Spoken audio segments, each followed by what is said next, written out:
So, David, thank you so much. Welcome to our interview with Men's Health Archive. Thanks for having me. You've been a friend of mine for a long time now, and your brother was one of my best friends in life. His story was absolutely instrumental in mine, and so is yours along the way. So, why don't you tell us a bit about your story? Well, obviously, like I grew up with Daniel as my brother. He's one of my best friends, and I mean, I guess I'll start with sort of the whole thing how I got into the cooking and school and all that, which is something I've not really told that many people about. But the last time I ever spoke with my brother, he called me about 4:30 in the morning, and I was getting up to work at a bakery that I worked at every weekend my senior year of high school. And he called me and was just like, "Hey man, I got this idea. This you and I, we're gonna go into the restaurant business. Like, you love cooking, I love business. I'll go to business school, you go to culinary school, and we'll be able to open our own restaurant." Which I was like, "Oh hell yeah! Like, I'm totally down for that. Like, that sounds awesome." And so, I started looking into it. I was talking to some of my coworkers at the bakery about it and what the process for culinary school was. So I said, fuck it, I'll just apply. And so I applied and ended up going to the CIA and graduating with an associate's in culinary arts, and then went back to get the bachelor's in business since Daniel wasn't able to do that. I mean, it was a week after this phone call that he had passed away. So it was sort of kind of like I had never really envisioned going into the culinary industry or being a cook. I mean, I like cooking because I love eating, but it wasn't something I thought of as a career. And so that was really all Daniel's idea, which I'm so happy with. I mean, having now finished school and I'm working in DC at one of José Andrés' restaurants, and so it's definitely was the right path for me, but not something I ever really saw myself getting into. And it's sort of like a silver lining of sorts. It's like, obviously I'd rather have my brother here, but he definitely knew the path that I was meant to go down, and it's worked out great, and I wouldn't rather be doing anything else. So, what was the time of you and Daniel's relationship like before he passed? And I know you've been best friends since you were 12, 13 growing up. Daniel's always took you under his wing as truly one of his best friends. And I was also there when he was talking to you about the rough times. But what was your relationship like? Like, I remember being in the hospital with you, visiting Daniel at a certain point. What was your communication with him during that time? Um, Honestly, it was much more limited. I mean, when he was away at school, we kept in touch, but it wasn't the same as when we were at home. I mean, he'd only been in school for a year, so I always kind of figured, all right, he's away at school, but he'll be back eventually, and we'll get to catch up again. And so when he was hospitalized, it was sort of, I don't know, it was strange because I remember going to visit him, and he just like sat down and like cried and hugged me for 10 minutes straight the entire visit, didn't say a word. Like, the old Daniel I knew wasn't really there. And after spending time in that the psych ward, and it was it was difficult, but over time it seemed like he was getting better and things were back to normal, and we went on vacation and we spent the whole time hanging out together with the family in Chincoteague. And so I think for me, when he ended up committing suicide, it totally took me by surprise. I had no idea that anything was really that wrong. I figured he was getting better. Things were back on track. He was back at school. Things were going to, work themselves out. But it didn't really pan out that way. And so, I mean, we were still very close, but I think that in a way he tried to sort of shield me from a lot of these feelings he was having, and didn't feel open about talking to me about it because he never really shared any of these sort of darker, more depressive thoughts that he was having. And so that was sort of, I guess, a whole plays in a way, I guess, to your whole, nonprofit, and that it's all about actually opening up and talking to people and getting the help you need and being able to not be trapped with your own thoughts. I mean, I wish he had said something, so and opened up in some way and wanted to talk about those things so we could kind of work it out, or at least have done something to help him out. I can tell you for a fact that that's kind of true, and the fact that as much as we'd have conversations of, oh, David's one of my best friends, but I can't put all this pressure on him. And as well, I know that you had the conversation later with him where it was directed back towards me. It was, David, I put all this stuff on Sam and I can't keep turning to him. But that was just kind of where we were. And it's a very, it's a sad spot to be in, to look back and know that neither of us, we love each other so much, all three of us. And it's just that little extra push of saying, it's okay, this is the relationship, we need the help, you know? Yeah, and that's totally true. I mean, people don't feel comfortable opening up enough and actually talking about the things that they're going through. And that's something for me, I guess, everyone grieves differently, but I felt that talking to people and actually getting the stuff off, once you've said it and you've gotten it all out, there's not much left to be, stuck thinking about. You've made your point, you've said what you have to say, and you can kind of move forward.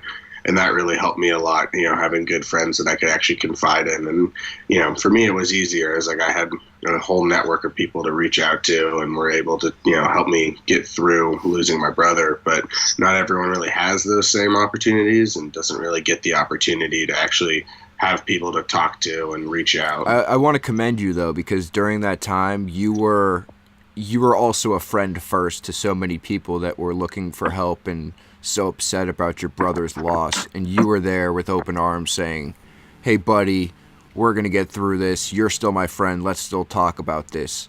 What I've learned from Daniel in my relationship is everything that I sort of regret, I put it absolutely 100% into ours. I try never to not ask you a question or anything, leave anything unturned.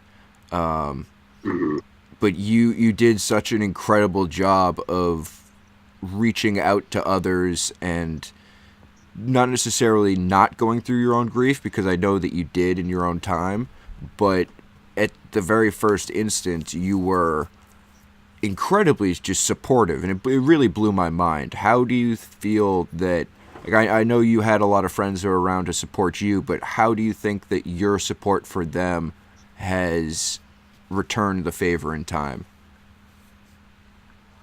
I appreciate all those comments, and I remember you were telling me the story how it was at the actual funeral that I was reaching out to other people, and in a way for me that's something that really helped, was that it wasn't just me grieving and me missing my brother, it was all of us, all of his friends, all of my friends, everyone that knew him, and it sort of, by being able to help other people through it helped me through my own problems and my own grief and whatnot. And honestly, it's affected sort of the way that I go through my life and that I actually try and treat people. It's I tend to realize you never know what anyone's going through, so you don't really want to make assumptions and be quick to judge people, because everyone's got a story, everyone's going through something, and that's something I really kind of took away from it and have noticed that when you're always trying to be there for other people and reach out and help, that when you need help, that they're right there for you, something that sort of, you build that sort of support network over time, and you kind of you keep investing in it, and eventually it sort of returns the favor and pays off. It's I'm always there to help my friends because I care about them, but when I need help, they're there as well. Mm-hmm. How do you think your relationship with your parents has changed at all? Your parents being two of my favorite people in the world, and they were incredibly supportive of Daniel. Your mom came down and stayed in New Orleans for a long time with Daniel. And I just want to know how his loss has opened up the relationship with you and your parents, and being very honest and open. Yeah, I guess, we've gotten a lot closer. I think that something like a suicide in the family has the tendencies to sometimes tear a family apart and drive people apart.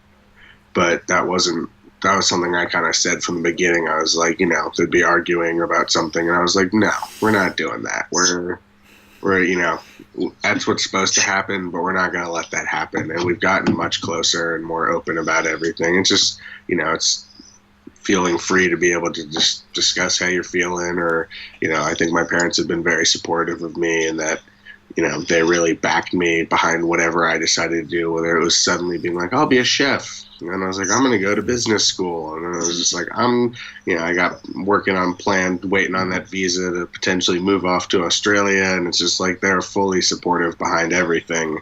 And so, it's it's a nice feeling having that, and you can see the effect when people don't have that, where you start to kind of doubt yourself and you can get down on your thoughts. And having that sort of really positive backing from my parents on everything really, helps a lot. I mean, mentally, just like going through doing so many new different things that you didn't, you weren't sure if you could do, you didn't know if you really wanted to do, but having someone fully supporting you the whole time is just a really great, thing to have. You have always been one of the most smart and insightful people I've known in my entire life. How does going into a how does going into a kitchen with this knowledge now of the personality and dealing with personalities and just people in general and their emotions, how is that allowed you to connect with coworkers or bosses or friends? It's honestly helped me a lot in terms of my ability to sort of read into other people and kind of understand what someone's, it's like they call it like emotional intelligence, like being able to read into people's cues and their wants and what they're thinking, and how to deal with each person differently based on what you've picked up from them. And I'd say that it's most important, I think, from like a standpoint of management. Like when I was in my last semester of school, we had this senior capstone project was like designing and opening a pop-up restaurant for 15 weeks, and or what did we do? I think it was 12 weeks. And I was the general manager that my class elected, and there were so many different personalities, and like people who were super heated and quiet people, and those who were just really hardworking, and sort of understanding that one approach to dealing with people doesn't work for everyone, and that the better you understand other people and can think from their perspectives, the better you can get along with them. And there was definitely bumps along the way, and disagreements. There were several people in my class who really didn't seem to like the way I did things, but by the end I was able to sort of figure them out and come around, and we all got along. And that's a big display of just like how, I guess, thinking outside of your own perspective can be really helpful and beneficial. So what are your thoughts on the mental health within the restaurant industry? It's a pretty interesting topic, I think, honestly, and it's coming more to the light in the last, couple of years. I mean, most recently with the passing of Anthony Bourdain from suicide, and he's someone who really inspired so many people to get into this industry. And it's someone who seems like, oh, they're on the top of their game, but every couple months you hear a story of another famous chef who's committed suicide, and it all kind of plays into the stress and the sort of lifestyle that's become, a mainstay in the industry, and with, people going and working long, hard hours, stressful environment, getting out, wanting to just drink, going out for the all night, and then going, passing out, waking up and doing it again, and getting into the cycle. I mean, rates of drug use and alcoholism in the industry are definitely significantly higher than for the rest of the general population.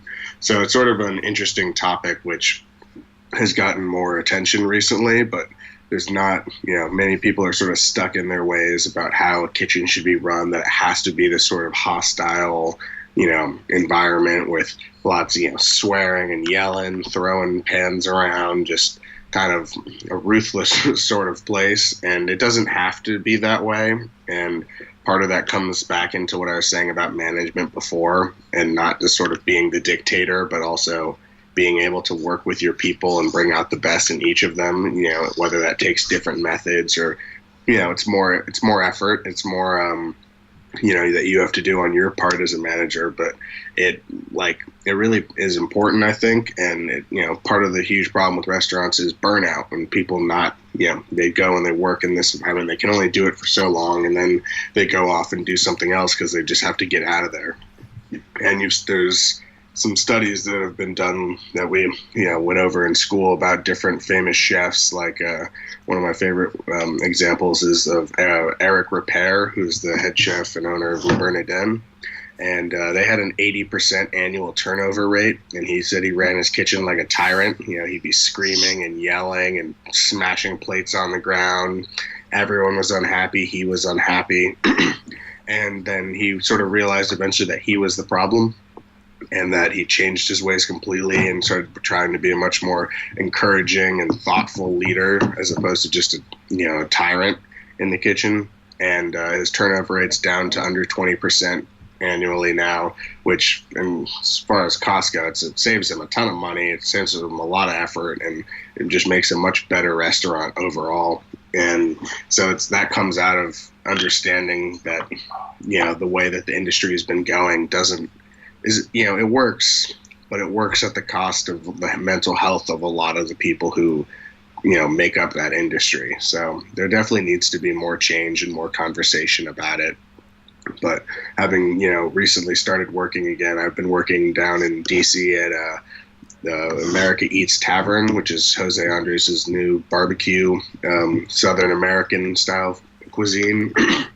And it's been a really interesting experience seeing a kitchen that just everyone gets along really well. The head chef is, doesn't just lash out, and he's actually, much more of a caring leader than you would expect out of, such, major kitchens. And seeing that people are just sort of happy to come into work, they enjoy themselves, the restaurant's doing well, food's great, people are, having a good time. And it's like, I'm excited to go into work each day because it's something that I'm actually, it's a fun time, even though it can be stressful at times, but like I enjoy what I actually do, and they make the environment a fun place to work.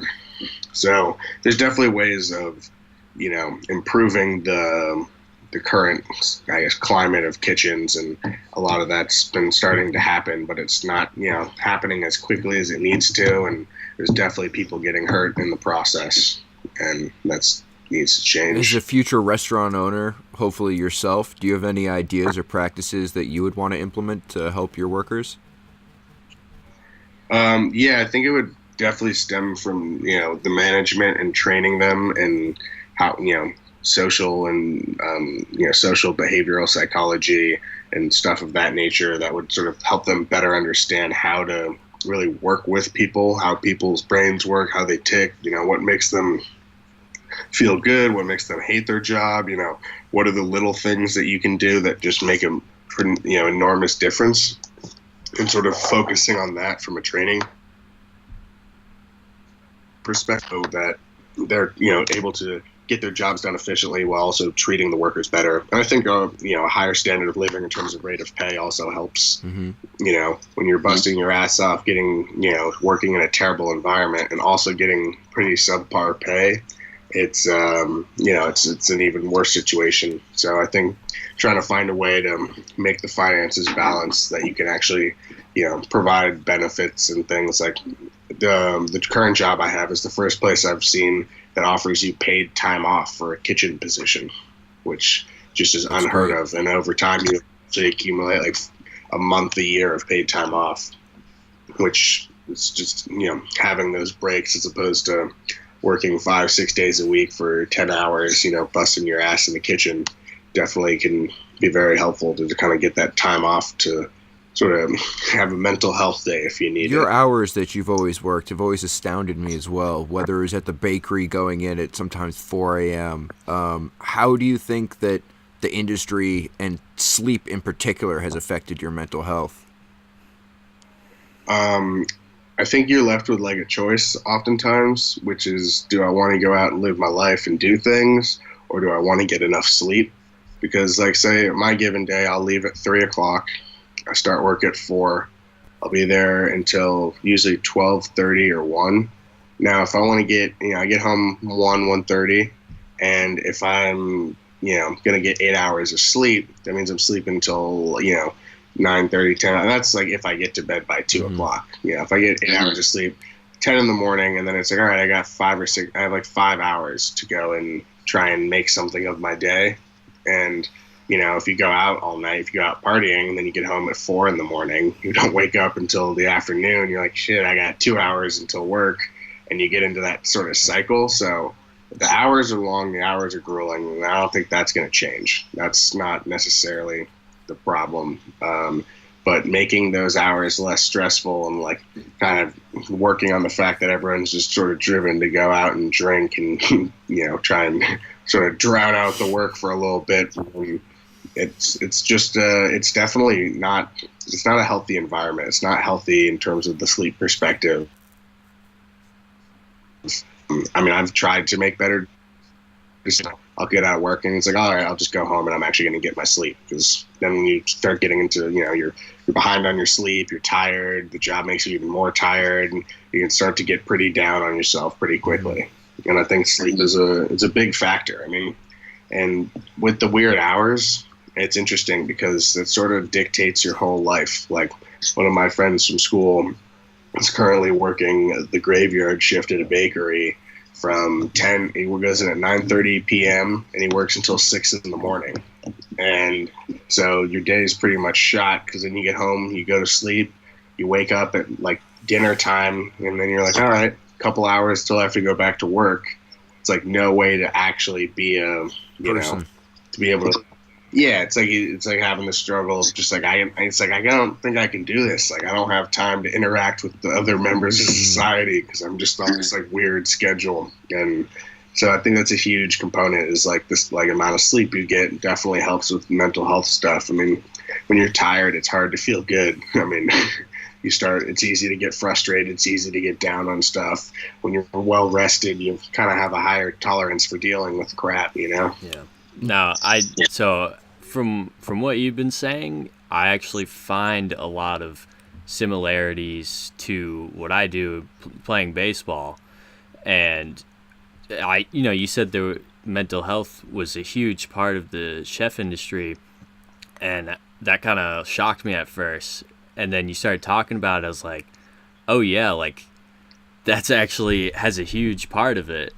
And, like somebody might question like that with baseball as well. Like, you're playing baseball as your profession. How can you be mentally stressed? And there's a change when it starts becoming your job. Then you start, if you start doing poorly, then you start freaking out, and then you add sleep deprivation from 12-hour bus rides, and then it just all starts adding up. And to me, it sounds very similar to your situation in the chef industry. Mm-hmm. Yeah, like the lack of sleep, and if you don't get your sleep, you start making mistakes. You start making mistakes. You start worrying about your job. You start being like, oh, am I going to lose my job? Then you got anxiety, which is only made worse by not sleeping. So it's sort of just a cycle that sort of snowballs. And like, I think, I make a big point of getting my sleep, because, so many people you hear complaining about so many things are just like, I'm so tired all the time. I wish I could get my sleep. And it's also, there aren't enough hours in the day to get everything you need done. That's sort of a given of life. But, I think going through it a little more well-rested definitely makes me feel much better going through my day. Have you picked up any tips or tricks from the time of dealing with your grief that you've brought into your day-to-day life now that helps you just get through the day when you're dealing with those hard hours? I mean, like, I guess more in school and like through, like, I don't know, it's sort of like putting yourself in the right mental headspace and being like, sometimes life just gets to be too much. You've got too much going on. You've got, say you're still in school. Like when I was back in the bachelor's program, I'm like, all right, I've got 3 papers to write, 4 exams to take, and I've got to manage this restaurant, and I've got to, do all these other different things I have going on, and sort of being like, all right, this next week's going to kind of suck. I'm not going to get much sleep. I'm going to have to do a lot of things I don't really want to do. But that's sort of life, you accept that, you don't want to do it, but you've got to do it. And you sort of say, all right, between now and, next week on, the week from today, it's going to be rough, but I'll get through it. And then, that week you get through it, you do what you need to do. And then by the end of the week, you're like, whew, like that's all over. Like I'm good now. Like, you hit rough patches here and there, times that sort of get to you. But if you kind of say like this has a deadline, it's not like this is always going to feel like this forever. It's like, no, this is what's happening right now. Set that aside, take care of it, and then once you get past it, you're like, all right, it's all good again. I'm relaxed. I got, I can chill out for a minute. So I think that's kind of technique that I use just for when things get stressful, you got anxiety, life sort of seems like it's all piling on at once. And the another thing would be, I guess, just like the way that I choose to deal with people and interact with them, and sort of like the mindset I have now after after losing Daniel, and sort of opening my mind to like what are people really thinking about, what are they really going through, then doing more reading on this sort of mental health issues and realizing it's sort of not just a small fraction of the population. It's a lot of people that are like having these struggles, and to sort of just try and be more kind in a day-to-day basis, and be good to people sort of is something I've taken away, and it's sort of made me want to do more of, and just looking out, because sometimes like the littlest thing, the littlest action can make a huge difference for someone. Have you found that a lot of your friends have been more open with their mental health stories to you as well, knowing that you have a history of this now? Yeah, to some degree. I definitely think that a good portion of my friends feel comfortable coming to me when they have issues and helping kind of talk them through it. And I mean, because it's on some aspects, I do have a different perspective on issues, and sort of, but I do, like, one of my friends from school called me the other day, and he'd been running a restaurant, and was saying he was having mental health issues. He's like, the reality of their industry is real. It's like it's totally getting to me, and he'd started going to therapy and working through it, which I thought was really great. And I said to him, I was like, yeah, therapy is really the best thing you can do. It's not to try and fight this stuff on your own.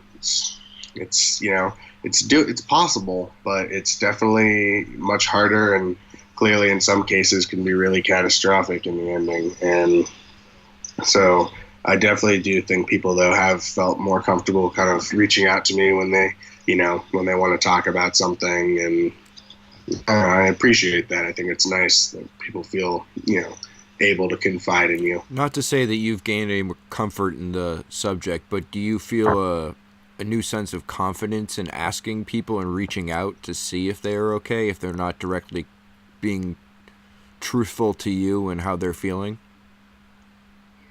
Yeah, I mean, I have a pretty good sense of when I'm talking to someone and something's off. It's hard for people to really hide those sort of things when they're really bothered by something. And I can kind of pick up on that, and I do ask, hey, like, is everything all right? Like, how you doing for real though? Like, it's obviously there's the small chit chat, but then there's the things the person really wants to talk about, which often just need a little bit of prying to get them to open up, and they often feel much better after talking about it, and getting it sort of off their chest. Well, I'm so glad that you can do that for so many people, as you've done so much for me.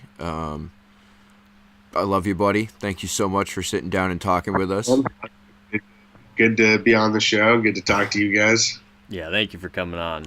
It's really nice to hear your story and how you've progressed as a person, and helping a lot of other people.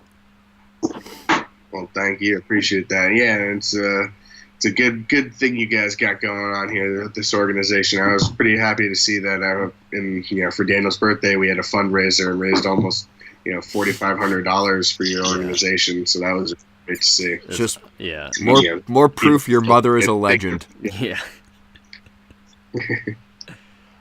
All right. Well, I love you, guys. buddy. Thanks so much for talking with us.